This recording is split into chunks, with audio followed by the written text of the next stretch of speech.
920 000, c'est le nombre de personnes qui sont directement impactées par ce projet. Il s'agit du premier sous-programme intégré pour l'alimentation en eau potable et assainissement de Libreville. Les réalisations envisagées dans le cadre de ce vaste programme émanent de l'ambition de garantir, à l'horizon 2025, un accès universel durable à l'eau potable et à l'assainissement dans un cadre de vie sain et amélioré sur l'ensemble du territoire national. Le rendement actuel des installations en eau potable de Libreville n'est pas performant.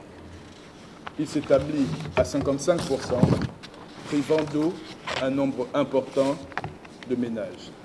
Aussi, ce volet concerne le Grand Libreville, qui est constitué des communes de Libreville, d'Ovendo, d'Akanda et d'Untum.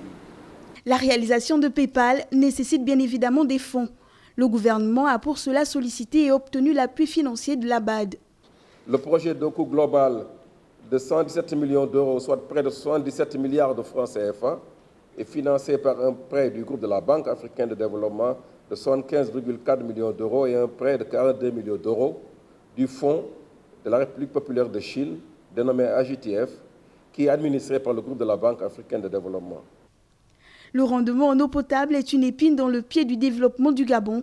Ce projet va contribuer non seulement à l'atteinte de l'ODD 6, mais aussi à une meilleure distribution et gestion de l'eau dans le pays. Les travaux qui débuteront en mars 2020 prendront fin en décembre 2022. Si le projet est donc déjà lancé, reste à espérer que le suivi de ce dernier sera lui aussi effectif.